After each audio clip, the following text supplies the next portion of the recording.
Вітаю ўсіх слухачоў Еўрарадыё. У студыі для вас працуе Зміцер Лукашук. Наш сённяшні стрым, як звычайна, вы можете глядзець праз аккаунты Еўрарадыё ў сацыяльных сетках: Facebook, Одноклассники, ВКонтакте, на канале YouTube. Новы ролик, прысвечаны рускай мове ў Беларусі, выпусціў вядомы влогер, прабачце мяне за гэтае слово, Севярын Квяткоўскі. Наш сённяшні эфір прысвечаны абмеркаванню гэтага новага шэдэўра Севярына. Абмяркоўваць яго, безумоўна, будзем з самім аўтарам. Севярын Квяткоўскі ў нас сёння ў студыі, і героі гэтага роліка, ганаровы старшыня таварыства беларускай мовы, імя Францыска Скарына, Олег Трусаў. Такім чынам прагучала ў роліку заява пра тое, што руская мова, яна для беларусаў не тое, што далёка не родная, а ўвогуле ледзь не сілай навязаная беларусам. Такая тэхнічная мова, якую яму праз сілу, праз не магу давялося вывучыць. Спадар Олег, ўсё ж такі больш падрабязна, чым, як адбывалася гэтая русіфікацыя? Трэба азначыць, што яна адбывалася не так даўно. Бо калі Расія у выніку 3 падзелаў захапіла Беларусь, спачатку яна тут праводзіла татальную паланізацыю, як не дзіўна. А русіфікацыя пачалася пасля падаўлення 2 паўстанняў, 30-го і асабліва 1863-64 года. І вось тады ўжо, дзякуючы генерал-губернатару Муравьёву, была распрацавана планавая русіфікацыя, і было сказано, што не паспеў зрабіць рускі штык, зробіць рускі настаўнік і рускі поп. І пачалося. Але я хочу заўважыць, што калі мы гаворым пра далёкія часы, там 19 стагоддзя, напрыклад, што 19, што 16, што 11, для чалавека это просто вельмі далёкае. Калі я кажу людзям, знаёмым, нават з вышэйшай адукацыі, што яшчэ на пачатку 70-х гадоў абсалютная большасць беларусаў казала беларускай мовы, мне не вераць. А фішка ў тым, што спадар Трусаў мяне паправіць, калі я памыляюся, наколькі я разумею, што паколькі пасля вайны абсалютная большасць насельніцтва былі сяляне, засталіся пасля ўсіх вынішчэнняў сталінскіх, гітлераўскіх, і сяляне, натуральна, гаварылі беларускай мовай. А я звярну увагу, давайте зараз паглядзім ролик. Дорогие друзья! Дорогие российские друзья! Я часто слышу от российских туристов, которые приезжают в Минск: так у вас же все в Беларуси говорят по-русски. Русский язык – это же наше общее. Нет, не общее. Русский язык распространился в Беларуси относительно недавно. В начале 70-х годов прошлого века белорусы в основном говорили на белорусском языке. Хрущёв разгорнул шалёную русификацию менавіта ў Беларуси. Начиная с Хрущева, в Беларуси запустили программу принудительной русификации. Белорусам не доверяли, их старались не ставить на высокие посады, бо больше из них была под оккупацией. И посылали сюда інших чиновников, и этой натовп русскоязычных людей все знищал. По факту на сегодня технически русский язык является для большинства белорусов первым от рождения. Как русский?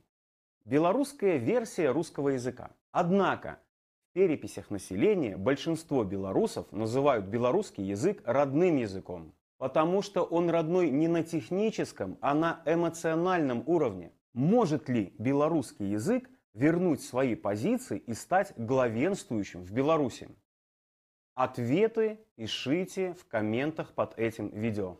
У ролику для мяне вельмі важная вось эта цытата спадара Трусава пра тое, што чыноўнікі, якія прыязджалі ў 60-е гады з РСФСР, я думаю, што не толькі з РСФСР, з іншых рэспублік савецкіх, натуральна, яны не хацелі, каб развіваць беларускую мову, бо, па-першае, ім это было незручна. Але галоўнае, што я пачуў у гэтым выказванні спадара Трусава, імя Хрушчоў.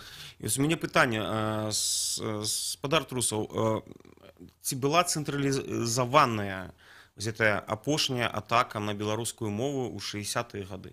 Ну, па-першае, на жаль, яна не апошняя. Потым было шмат іншых атак.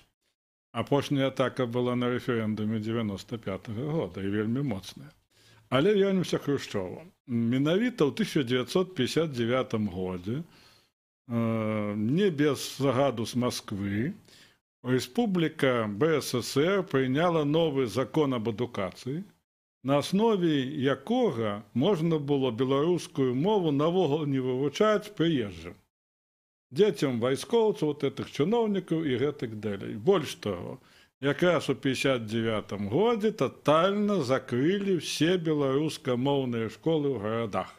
А після війни кожна другая мінська школа була белорусскомовная. До речі, славутый нобелевский лауреат Джарес Арлфёров кончал 42-ю мінскую белорусскомовную школу, тому мову він не забыл, хотя уже 80 годов.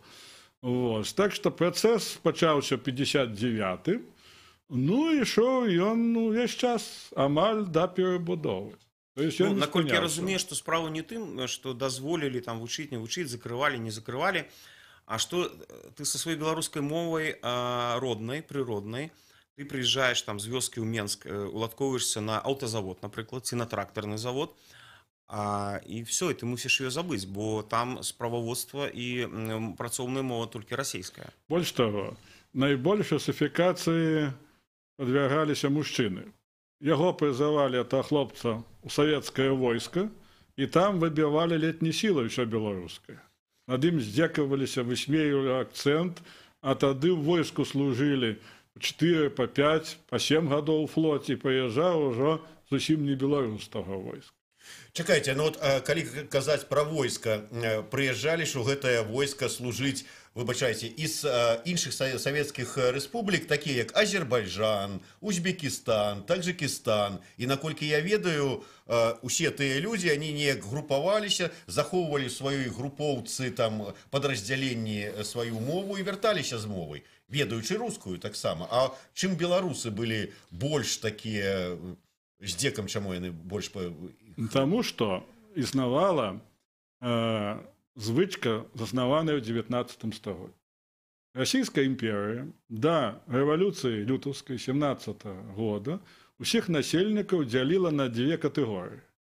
Пануючая катэгорыя – это так званы рускі народ. Праваслаўныя. Ну, в асноўным праваслаўны. Ён, значыць, складаўся з 3 плямён. Велікаросы, маларосы і беларусы. І яны былі пануючым народам. А астатнія называліся інародцы. І каб вы ведалі, расійскае войска жыхароў Сярэдняй Азіі навогул забаранялася прызываць, каб паўстанне не ўчынілі. Савецкі Саюз пры Леніне пачаў карэнізацыю і нацыяналізацыю. І да 29-го года ва ўсіх рэспубліках была карэнізацыя, все вывучалі родныя мовы, і туркмены, і таджыкі, і армяне, і хто заўгодна. Потым перамог Сталін. І зноў пачалася тая самая русифікацыя, пры тым, калі раней лічылася, што рускі народ самы лепшы, то тут рускі народ стаў называцца савецкім. І савецкі народ першы пабудуе камунізм, а пры камунізме ўсе будуць гаварыць толькі па-руску. А паколькі беларусы рускі са знакам качества, хоць такога мэма тады яшчэ не было, але эксперымент пачаўся з беларусамі. Прыехаў сюды Хрушчоў, і сказаў... І убачыў шыльду вуліца Камсамольская. Ён сказаў, так гэта ж з памылкамі напісана. Нават не ў гэтым. Калі ён сюды прыехаў, пачуў даклад Мазурова па-беларуску. І паколькі нічога не зразумеў, пачаў летнім матам лаяцца. Мазуров, патлумачце гледачам. Мазуров тады кіраваў Кампартыяй Беларусі. Чакайце, мне дзіўна, што Хрушчоў, украінец па паходжанню, і, па ідэі, які ведаў украінскую мову і не зразумеў беларускую. Ну, ведаеце, па-першае... Ён такі ж украінец, як савецкі чалавек. Ён размаўляў на такім насуржаку, не забывайце, з якой ён часці ўкраіны. Это там, дзе зараз ЛНР і ДНР. Вот адкуль карэні і Брежнева, і Хрушчова. Это яшчэ тыя украінцы, двукосці.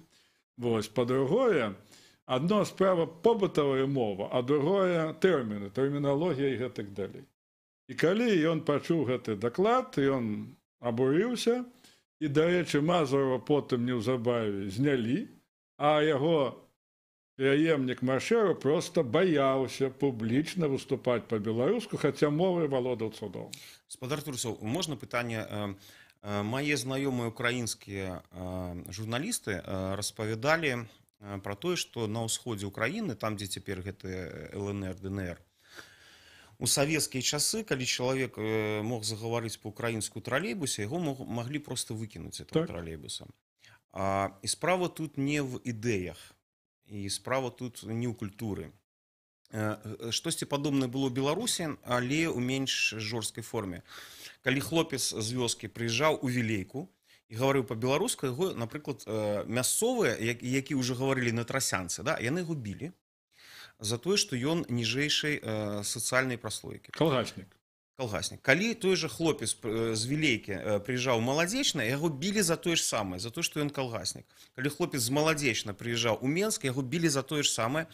Вось такая вот сацыяльная нероўнасць, а мова там украінская, у нас беларуская, гэта была проста маркерам такім. Ну і не трэба забываць, што яшчэ адзін момант. Пасля вайны на працу, на пасады і ў партыю не бралі тых беларусаў, якія былі пад акупацыяй. Так, а ўсе ж беларусы былі пад акупацыяй, не ўсе, але тых, хто паспеў эвакуавацца. Вот моя, напрыклад, бабуля паспела з'ехаць в Казахстан, дзе, дарэчы, за паўгода вывучыла казахскую мову, яшчэ і мяне вучыла, а астатніх не паспелі.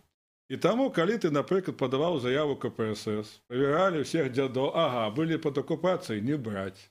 І таму беларусаў прынцыпова не бралі на кіруючыя пасады, в першую чаргу тых, хто быў пад акупацыяй. Это ненадзейныя людзі. Больш таго, прысылалі сюды людзей, якія ўжо адзін раз здрадзілі свае нацыянальныя мовы. І не столькі рускіх, колькі русіфікаваных там чувашоў, марыйцаў, габрэяў, украінцаў. То есть прыязджаў сюды такі элемент, які адмовіўся в роднай мове даўно, і тут усё выкараняў беларус. Ці можна гэта...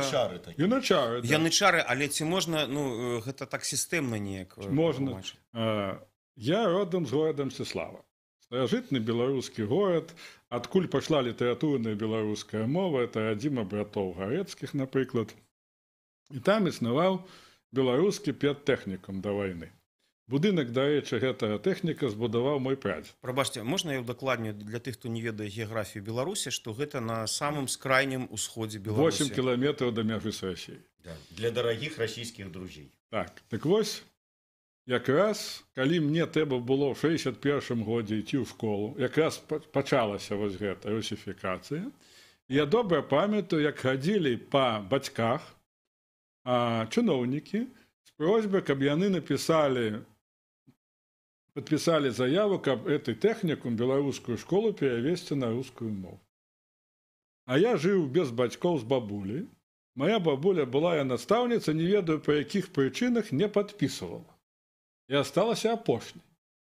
Зноў прыйшлі чыноўнікі, і я прысутнічаю па этой размове. Самы галоўны аргумент: женщина, ваш внук тогда не поступит в Могилевский пединститут, там все по-русски. И она подписала. И когда я пришел в школу, это был первый мой класс, где ничего белорусского не было.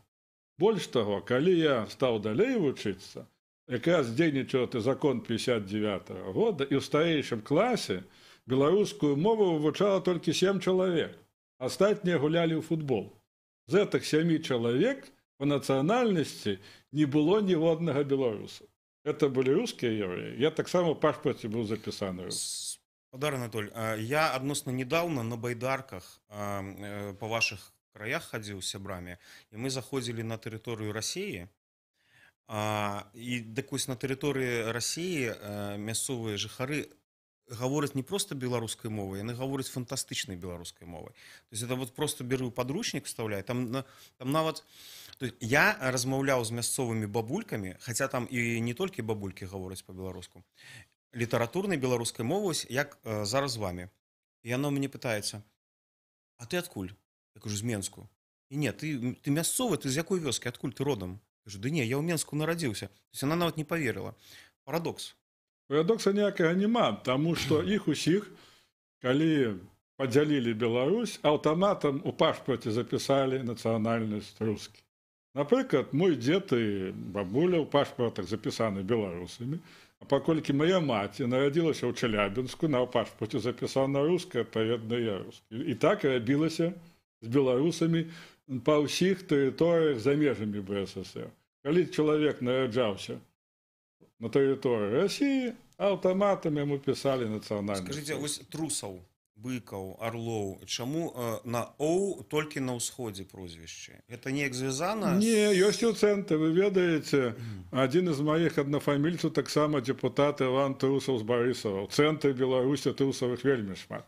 Быў такі Антон Трусаў, рэволюцыянер. Так што не толькі ўсход. Я просто чуў пра тое, што паколькі ўсход Беларусі нейкі час знаходзіўся в РСФСР, то там менялі людзям прозвішчы. Не думаю. Справа в тым, што вот это таксама і ў беларусаў ёсць, бо у каротках на канцы трусаў, а не трусов. Вось. Тым больш, што у беларускіх прозвішчах вельмі цікавыя моманты. У нас жа ж расейцы ўвялі прыгон. І таму сяляне да 1861 года ніякіх прозвішчаў не мелі. І толькі ў 61 годзе... А ў ВКЛ у Рэчы Паспалітай мелі? Мелі, конечно. У нас і прыгонак такавога не было. Беларускія сяляне, яны... Земля іх не належала пану. Но іх не прадавалі, як у Расіі... Не, яны мелі магчымасць судзіцца... Больш таго, яны маглі пакінуць того пана. У России же это было як рабство в Злучаных Штатах. То есть это рабы были. Дык што тады русификация апроч мовы? Русификация проводилася акурат мовы у расійскім войску. І калі хлопец з Беларусі быў заяц, прыязджаў уже зайцавым. Быў трус, прыязджаў трусавым. Быў машэра, стаў машэравым і гэтак далей. То есть у войску мужчынам прозвішча русифікавалі, записывалі ў пашпарт, і ён перадаваў гэта прозвішча ўжо сыну і дачцэ. То есть пачалося гэта ў 19 стагоддзі, асабліва пасля ваеннай рэформы 1864 года. Все роўна мы вяртаемся ў 19 стагоддзе. Можна я вярнуся да вашай маладосці, вось і да гэтай гісторыі. Атрымліваецца так, што не было нейкім тым загадам проста уведзена такая норма пераводу беларускамоўных школ, тэхнікумаў там і гэтак далей на рускую мову. Хадзілі, як вы кажаце, чыноўнікі і збіралі подпісы. І людзі гэтыя подпісы ставілі. А гэта сведчанне таго, што беларусам як бы начхаць народную мову? Ну, не зусім начхаць. Але не забывайце, што тады была такая справа. Пасля вайны людзі былі в акупацыі. А там памяталі Куба і беларускамоўныя школы пры фашыстах. І калі чалавек гаварыў па-беларуску, гэта нацдэм, гэта недабіты фашыст і гэтак далей. Ну, але літаратурная беларуская мова. Тут вельмі важна, бо не все разумеюць розніцу. Літаратурная мова любая, альбо, ну, папросту. Ну, побытовая мова – это прикмета колгасника. Это еще год. Это найнижчий да, это то же самое, как уголовник. Один к одному. Вышэй троху, гэта свядомы вораг савецкай улады. Нацдэм. Вось. І, адпаведна, калі я перайшоў цалкам на беларускую мову, а перайшоў я на працяг... На літаратурную. На літаратурную. Ну, справа тым, што ў школе я вывучыў яе мала. І потым я яе амаль не карыстаўся. Но калі я паступіў у БДУ, там мяне вучыў Лаўренцій Семёнович Абатыдарскі, і русифікацыю БДУ я пабачыў, ну, вельмі добрых прыкметах. У нас быў адзін хлопец у групе, які прынцыпова пісаў канспекты па-беларуску і адказваў на рускія пытанні па-беларуску. На першым курсе яму паставілі 3 двойкі і выкінулі яго з універсітэта. Так што ўсё это ён у маёй групе вучыўся, это я ўсё бачыў на свае вочы. Вось. А потым, в 73-м годзе, на 3-м курсе, апошняе паляванне нацыяналістаў, калі многіх акадэмічных работнікаў зволілі з працак Чарняўскага, знішчылі зборнік канферэнцыі па этнагенезу беларусу. Всё гэта, я бачыў, абвінавачвалі ў нацыяналізме нават майго кіраўніка Эдуарда Загарульскага, ісцінна рускага, сына генерала НКВД, за то, што ён напісаў падручнік па Беларусі па-руску, але напісаў, што беларусы ад балтаў. Ён у мяне выкладаў таксама. Да, і ён стаў беларускім нацыяналістам. І лес працы не выгадалі. Я памятаю, это ўсё было на маіх вачах. Скажите, мне просто вот цікавы вельмі аргумент ваш, калі вы можете даць, каб я вот і северын там і ўсе маглі выкарыстоўваць, калі так спатрэбіцца. Не адзін раз я чуў пра тое, што і беларуская мова, і украінская мова, а можа нават якая-небудзь і польская, ці яшчэ якая славянская мова, і нават чэшская, здаецца, казалі, што гэта ўсё не мовы, а гэта дыялекты рускай мовы. Ну, это все придумано зноў жа ў 19 стагоддзі. Больш таго, у 19 стагоддзі Расійская імперыя пасля паразы ў крымскай вайне яна зрабіла мадэрнізацыю вельмі паспяхова, у адрозненне ад Пуціна. І яна распрацавала такую палітыку панславізма. Все славяне павінны вайсці ў Расійскую імперію гаварыць па-рускі. І менавіта тады пачалася экспансія на Балканы. І замена паняццяў расійскі працяжнік славянскі. Так. І наадварот. Панславізм, это тэорыя была такая. І яны ўкладалі велізарныя грошы ў сербаў, чарнагорцаў, балгараў, все яны вучыліся ў рускіх вайсковых вучэльнях, развязалі за Польскую балгараў. мову спрабавалі перавесці на кірыліцу. На кірыліцу было І, такое. дарэчы, ведаеце, калі пісаць па-польску кірыліцы, атрымліваецца заходнебеларускі дыялект. Ну так, Это жарт. але падобна.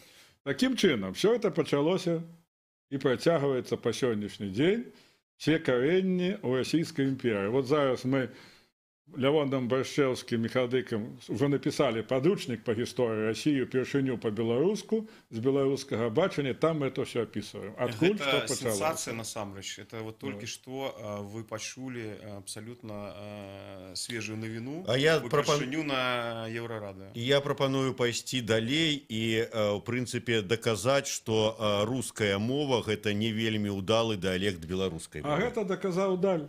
Даўно даказана. Быў такі датчанін, які напісаў велізарны слоўнік рускай мовы. А паколькі ў 17 стагоддзі падчас вайны з Беларусю у палон узялі 200 альбо 300 тысяч лепшых беларусаў, засялілі іх у Маскву, і называўся гэты раён Мешчанская Слабада. І яны беларусізавалі маскоўскую насельніцтва. І зараз Аканне расійскай мовы адтуль, да? москвічы акаюць па сённяшні дзень. Не толькі москвічы. Але ж з Москвы пайшло, бо асноўная маса беларусаў была заселена в Москву. Разумееце? Таму Даль, напрыклад, часта піша з беларускага. Вот кафель, напрыклад, кафля. То есть у слоўнікі Даля вы нават убачыце, адкуль прыйшлі якія словы ў рускую мову. Таким чином, дорогие Ну, русские друзья, можем вам сказать, что вы просто не вельми добро говорите по-белоруску. Больше того, и весь громадянский русский шрифт придумал Илья Копиевич, принес этот шрифт Петру Первому, и он затвердил, бо ранее яны такими писали литерами. А Семен Полоцкий кого вучыў? Петра Первого и его старейшую дочку Софью. Спадар Олег, ну, маем, что маем, як кажуть. На сённяшні дзень вот якая сітуацыя, як вы яе ацэньваеце? Гэтая русіфікацыя працягваецца ці ўсё ж таки мы праводзім, як это кажуць, суцяшаюць нас часам мяккую беларусізацыю? Я сказаў бы так, што галоўнае, што мы атрымалі, гэта незалежную краіну. А законы незалежнасці працуюць так, што ніякай русіфікацыі іх не спыніш. Нават некаторыя наши рускамоўныя демократы заявілі, што мы створым рускамоўную, але незалежную Беларусь. Ну, чым я глубоко сомневаюсь. Ну, это давно было, видать. Да, это было на Тутбае літаральна пару месяцаў назад. Было такое. Рускамоўныя дэмакраты, а хто у нас з рускамоўных астаўся дэмакратам? Ну, некаторыя ёсць. Імёны в эфіры называць не буду. Я здагадваюся. Так, не буду называць. Але не ў гэтым. Іх не шмат. Не ў гэтым справа. Справа ў тым, што калі фактор незалежнасці, это першы. Другі фактор – масавае перасяленне беларусаў у гарады. Вёска, якая была сімвалам адсталасці, сімвалам гэтых калгаснікаў, памірае. І хутка там застанецца менш мільёна насельніцтва, прытым асноўным старога. І зараз на першае месца выйшаў Менск. Менску моладзі, ну, вельмі як бы прышпільна ці прыкольна хоць пару слоў сказаць па-беларуску, паказаць, што ён можа гаварыць на мове Вітаўта, на мове скарыны і гэтак далей. Таму і зараз будзе такі адваротны працэс адбывацца, будзе гарадская інтэлігенцыя беларусіфікаваць сельскіх гэты жыхароў. працэс адбываецца, Уже пачынаючы гадоў з майстроўні. А майстроўня была стварана ў 80-м годзе. І это ўсё было на маіх вачах. Дзеці партыйных чыноўнікаў, палкоўнікаў, Міліцыі. МВД і гэтак далей, не буду зараз называць гэтых беларускіх дзеячоў, то есть не калгаснікі, нарадзіліся ў Менску. І яны пачалі працэс беларусізацыі беларусаў з Менску. І гэта называецца майстроўня. Плюс паралельна рок-гурты. Ну, правильно, але ж зноў жа Лявон Вольскі гэта Вы здагадаліся. да, гэта сын заснавальніка ТБМ, беларускага пісьменніка, які таксама нарадзіў Лявона ў Менску. Ён жа не з вёскі прыехаў. І зараз амаль усе сённяшнія дзеячы беларускамоўнай рок-культуры, жыхары малых і вялікіх гарадоў. Вяскоўцаў амаль няма. І яшчэ што вельмі важна, яшчэ адзін фактар. Рускамоўнае насельніцтва не прыязджае ўжо сюды 30 год і не займае кіруючыя пасады. Больш таго, іх 500 000 выехала пасля развалу Савецкага Саюза, это было войска.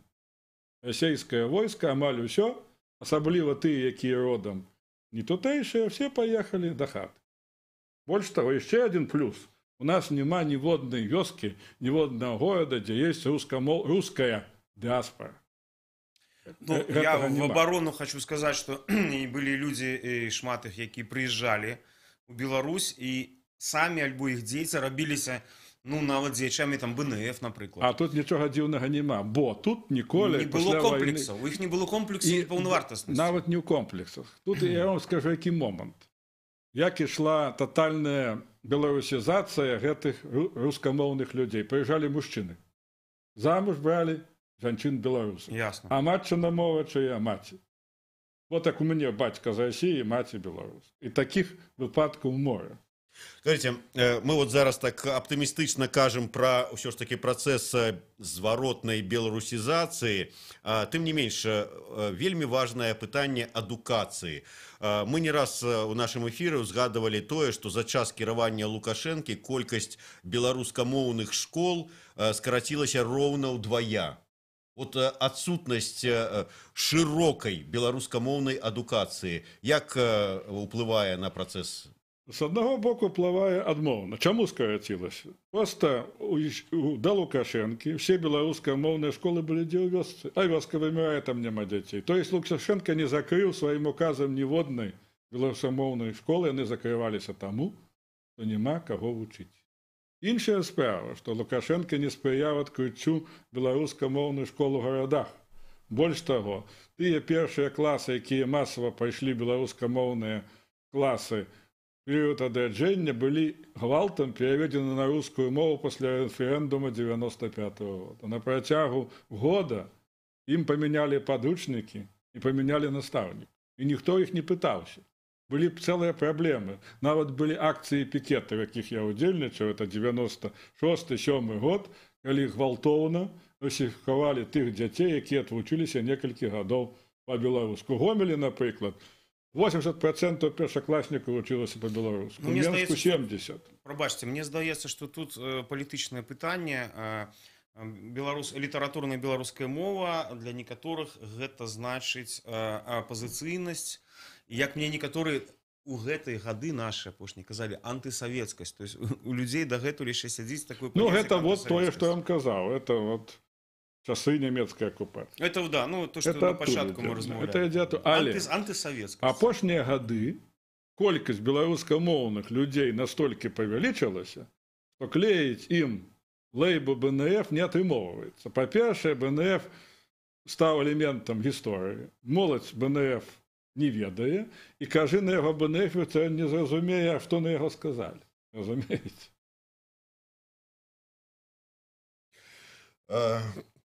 Все ж таки, як далей? Як нам дзейнічаць далей? Вы кажаце пра працэс, які сам ідзе, а можа быць нам нейкім чынам яго падштурхнуць?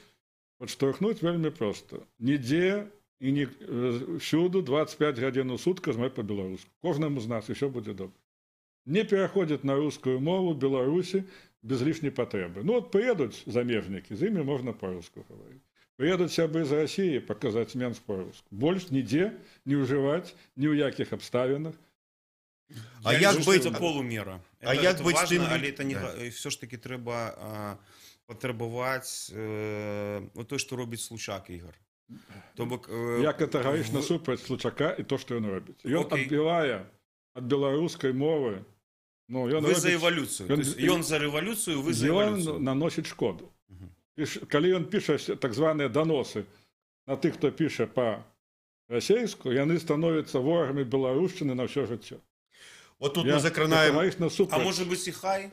Будет дифференциация? Не, спадарства. Дифференциация приведет нас к Донецку и громадянской войне. Не трэба нам дифференциация по Случаку. Боже бронь. Нам трэба яднать людей. И коли человек написал по-расейску, трэба пагутарыць з ім, трэба... Я як раблю? Дают мне на почте рускамоўны бланк. Я принципово запаўняю яго по-беларуску, аддаю, все нормально. А калі я пачну ваяваць, а зрабіце мне беларускамоўны бланк, пачну пісаць, дайду до прокурора, мне зробяць. Но после гэтага до беларускай мовы я выхаваю такого ворага. Вот я недавно ехал в электричцы, да, и там обвестки механичным голосом были по-российски. Дзякуючы ТБМ. Не, по-российски. А я веду, что вы, ну, вы, не вы конкретно, ваша организация ТБМ, калісьці аккуратненько зрабіла, каб перавялі на беларускую мову. 50 тысяч подпісаў сабралі. Дык вось, я вам хочу паскардзіцца, что ізноў у маладзечынскім кірунку пачалося тое самае. Значит, придите до хаты, возьмите лист и заказным, напишите эту скаргу. Скаргу ці пожадання? Ну, пожадання. А скаргу ў прокуратуру. Это калі вам? Скаргу я ў ТБМ напишу, а пожадання... Пожадання... Чапайте случаи, ради Бога. Я лічу так, что спочатку трэба написать добрый лист по-беларуску и послать. Яны обовязаны... А послать лист ці тых, кому я пишу? Ну, лист. Вы ж посылаете лист кіраўніку чыгункі беларускай. Так? Вот с такого-то числа, там-то я ехал, все это есть. И скажи, что цитату з Лукашенки. Як трэба любіць все беларускае. А этих цитату есть у нас тут 15.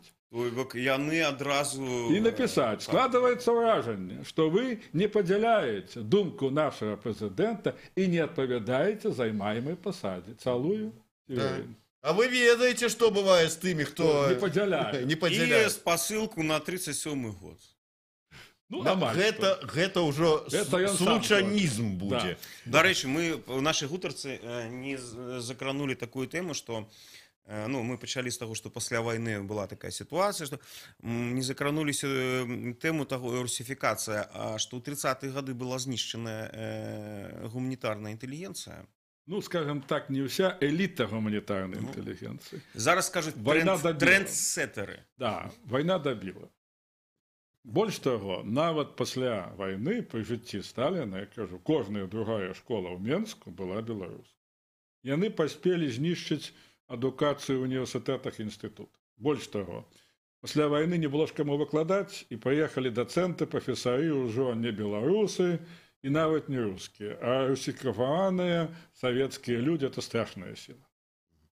Давайте завершим наш эфир, может быть, таким пожаданием. Вот вы выказали доброе пожадание, что рабіць тым, кто добра валодае беларускай мовай, там, про 25 гадзінаў у сутки. Вот мне, вам, вот Севярыну. А что рабіць тым, кто недобра валодае беларускай мовай, а таких шмат людей? А валодаць на працягу полгода. А яны боятся таких вот, як вы, які скажа, ты неправильно тут сказал, и кончаток тут Севярын скажа, вот тебе Нет, неправильно. Так скажа Случак.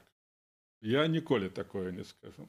Больш таго, я скажу, что мова добрая, но пожадана вот заместо слова, напрыклад, там... Карандаш, сказать алова. Да, сказать алова. Больш таго, ёсць такое правило.